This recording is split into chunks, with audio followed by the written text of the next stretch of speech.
Welcome to Field Notes. I'm Cindy Carter, and these are kind of a shorter, more technical companion to my Sovereign Alchemy series, which I have had to take a break from, and this is where I'll fill in the blanks. So today I want to talk about something that doesn't get said very much in spiritual spaces. It's not a topic of conversation very often, but this is about universal law. And before you think this is going to be like a comfortable, nice conversation, it's not. Because universal law is not a concept that you take frivolously. It's not very comfortable when you reach things that are really uncertain, and it's not really a tool for you to use. It's not something you can wield or invoke when you want to. You can't just put it aside when you don't want to deal with it, because universal law is basically the living architecture. It's the living framework by which we live. It's spiritual. It's deeply understood in your genetics. And I'll prove that in a few minutes, but it's precise and it's impartial, but it's constant and it's ever present, and it governs everything, including this alchemy work. So you might be saying, what's universal law anyway? Well, it's the framework. For it, it's the scaffolding. Universal law refers to a set of governing principles that operate at every level of existence, whether it's physical or energetic, conscious, or all the way down to the cellular layer of yourself. And you might be familiar with some of those things without even knowing the names of those things. It's like cause and effect. It's correspondence. It's vibration and rhythm and polarity. And these aren't like a spiritual opinion. It doesn't have a story behind it. Doesn't have somebody who founded it. These are observable patterns by astute humans that show something consistent, repeatable, documented, across every culture and every era of human history that bothered to even look at things like universal law. Well, what makes them laws rather than kind of like guidelines or suggestions? Because, most of us don't like laws. But this is about alignment, and this is about impartiality, non-bias, rules the day. It's the universal laws function regardless of who you are or what you believe or how much influence you have or how convincingly you present yourself to people. Universal laws don't care who you know, where you've been, or what you've accomplished. It just doesn't.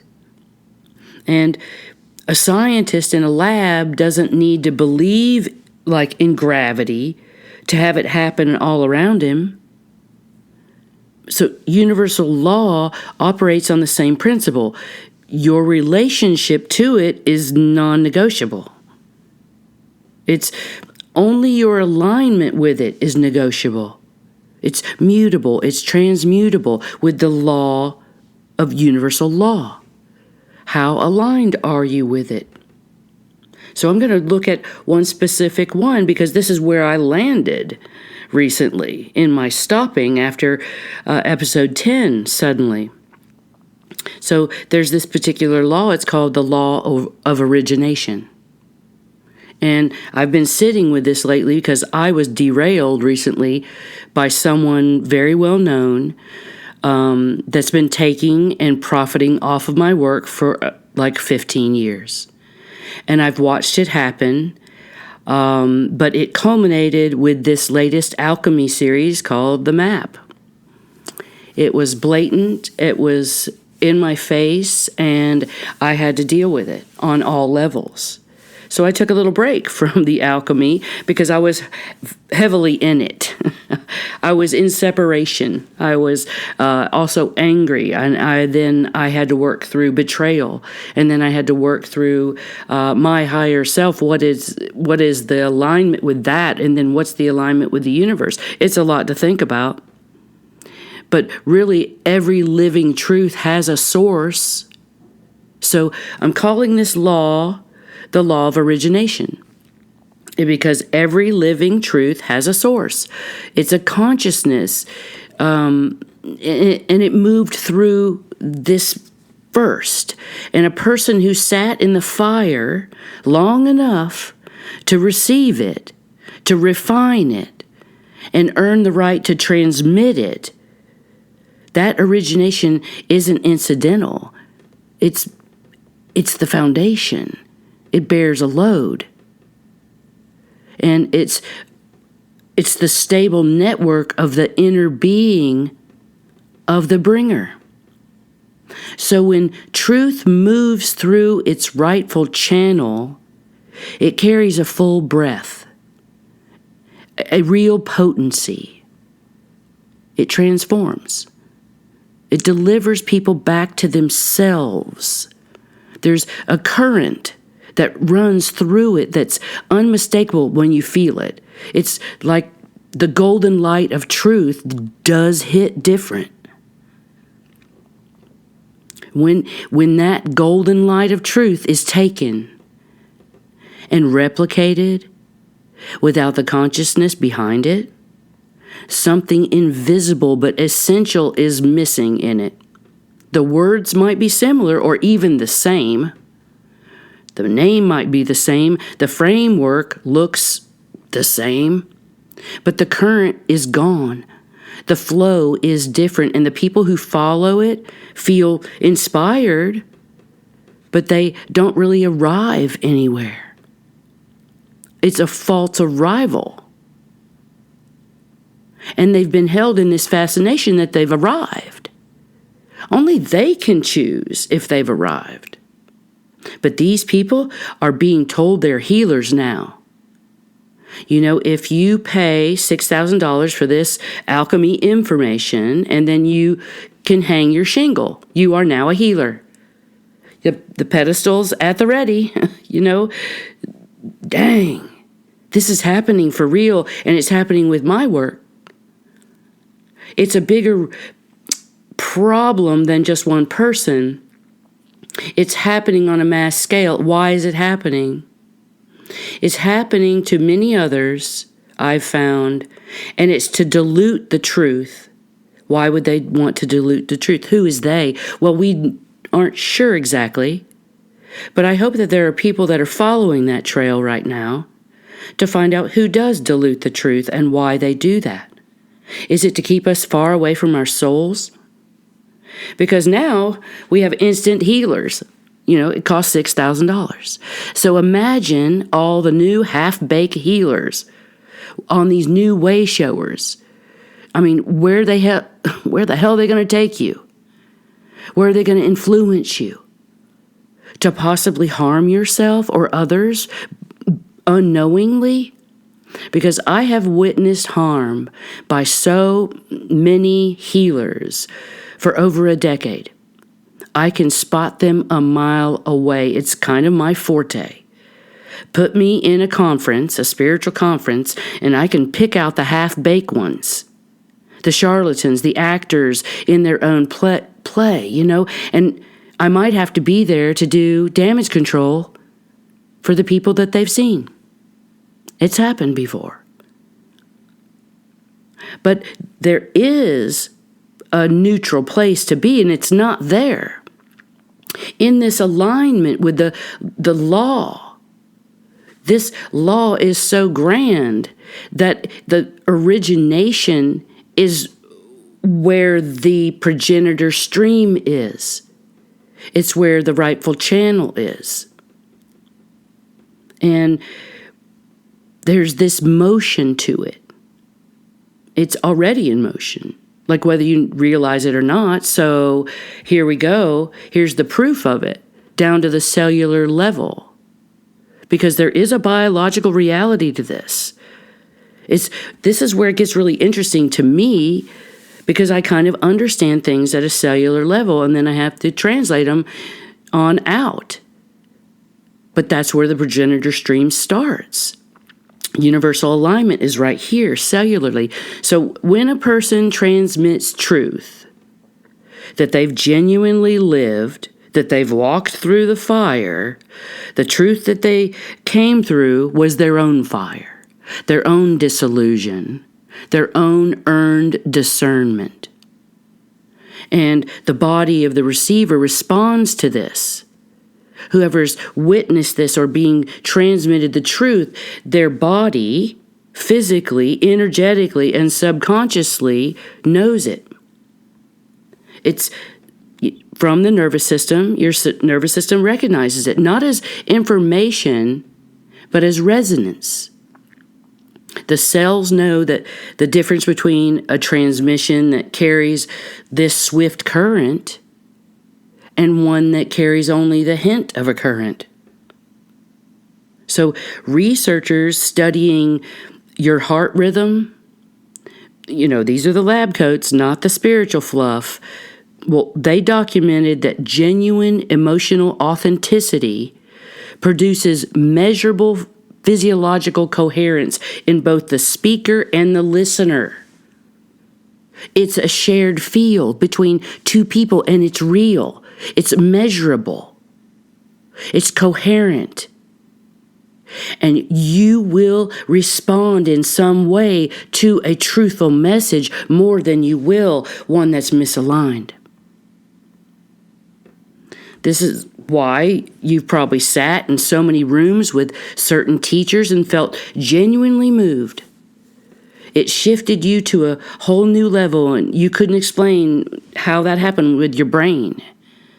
It was a resonance. And why have you sat in other rooms with equally polished, presentations, and you felt absolutely nothing? Nothing landed for you. It just didn't resonate. Well, maybe it was inspiring, and maybe it was a feel-good thing, colorful, rainbowy words that kept you in this la-la bliss land. Yeah. But nothing is delivered there. It can't be delivered here. You can't bring the rainbowy, colorful words through a calcination unless you're a highly stable adult, because your cells are reading the current by which you live, whether you're conscious of it or not. And the universal law is working with you and all of us. They always have. So you can witness this current, this underlying energy behind the whatever. If it's from an original current of truth, you'll feel the difference. Why does this matter? Well, right now, universal law is working hard, and you can feel it. But it doesn't require anything from you to operate. You don't have to believe in it, because it's irrelevant. It just functions because your acknowledgement of it is not necessary. We're not going to negotiate with it. No.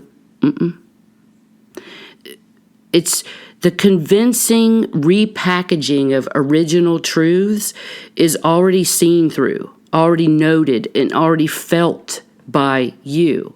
The applause that you've seen, you dismissed. Because the law measures one thing only: alignment. Are you aligned with it, or are you not? And if you're in alignment with what you're transmitting, what you are transmitting, what you are declaring, what you're living, or does it just sound good? Does it just make you look good? Are you earning it? Did you walk it? Did the fire of your own becoming produce what you're now offering to others? This is a big question. Or did you fake your calcination? Did you fake your resurrection? all in one fell swoop.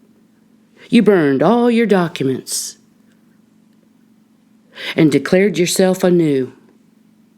You became a new person, suddenly. So you could align with the alchemy.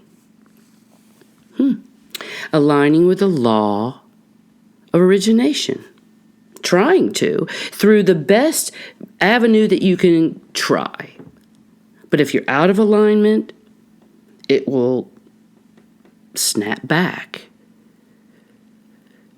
If you've walked the fire and lived the disillusion, then the law works with you. If the answer is something other than yes, then the law is already at work. Quietly, precisely, without any announcement. This is where slowly, quietly in the background, a discord has been made. Out of alignment with universal law is not somewhere I want to be. Out of alignment with universal Christ consciousness is a bold, unconscious step for many people. We can step in and out of it to learn from it. We can't stay there.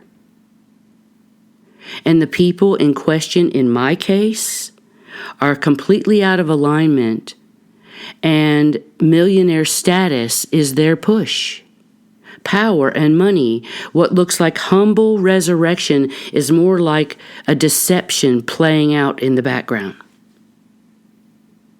So what's happening in real life with universal law?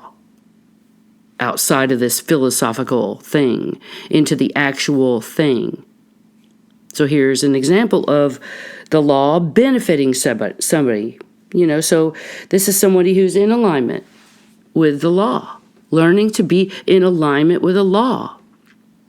It's not just a spiritual teaching, it's how you live each day. So say someone finally came into alignment with themselves. Like they really started looking at themselves, their reality. They're going through the alchemy, right? And all of a sudden they're really aware of their relationship with their partner that was constructed in things that really was never seen until now. And to see them now, this is the alchemy that works alongside this universal law. She's living the law of origination in her own story. It's this lifetime to have to now look at the things she did not see after all these years. The truth of who she is does have a truthful source. And it's finding its way back to her through her graceful alignment with it. That's how the law benefits you. One example. And now on the opposite end, an example of universal law not working in alignment with someone. This well-known spiritual leader who built influence and a pedestal for himself, a fat checkbook on borrowed ideas and borrowed language, borrowed frameworks, and actually borrowed maps. This action by this human is already in the early stages of universal law. Out of my hands, what the law produces may be uncomfortable. They may not, feel it yet, but the law is very patient. Some people call it karma. Yeah. What goes around comes around. This happens. It's real. And on the collective, all the systems, the institutions, think about all the narratives being played now. All these misaligned foundations are being harmonized right now on a planetary scale. What looks like chaos and hell from the outside is the law, the universal law doing its precise and impartial work. Right now, we're seeing a lot of exposure, and I hope more. And you all need to understand exposure is not the enemy here.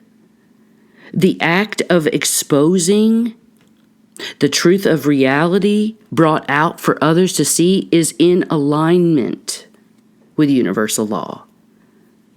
And this false idea of spiritual bypassing that says just focus on love, everything is fine.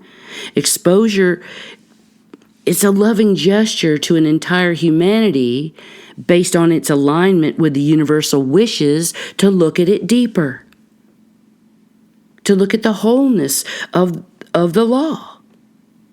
Because exposure of misalignment is the law operating in real time.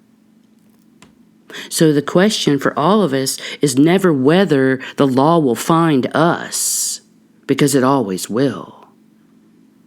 The question is, what are we carrying when the law finds you? When the universal law arrives, are you choosing alignment? I hope so. Because we're living through a collective harmonization.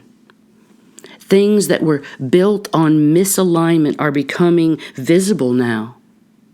Not because someone decided to expose them, though that's part of it, and that's the exciting part, but someone had the balls to be in alignment with universal laws and continue to expose.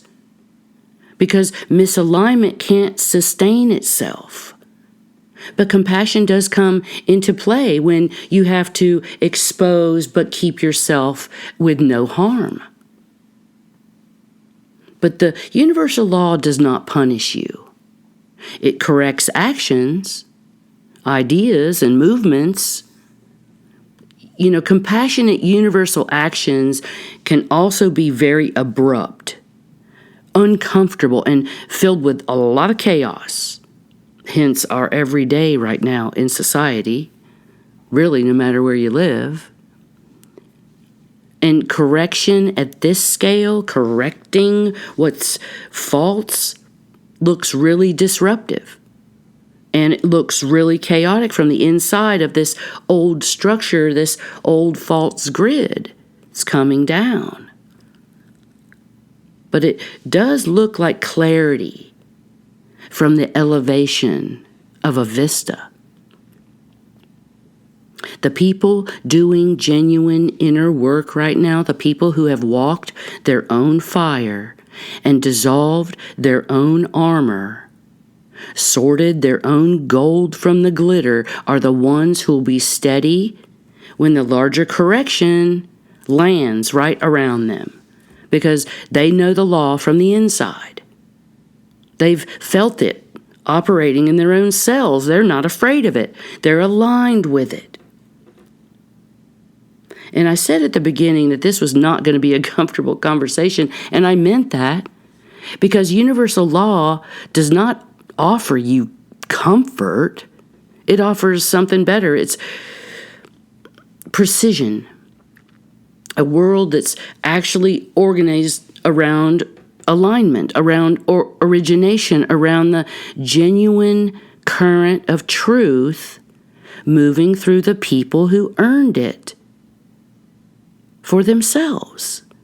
It's called authenticity, and authenticity is not a threat. It's the most stabilizing thing I know to any foundation, to a room, to a family, to a community. But you don't hang a shingle saying, hey, I'm authentic. I charge $99 an hour. This is not the stabilizing thing. The map knows who drew it, and the law always finds its way back to the source. So walk accordingly. Take a breath. Feel your feet. Welcome back. Thank you for staying sovereign. Thank you for staying with me while we move into episode 11 next. See you on the path.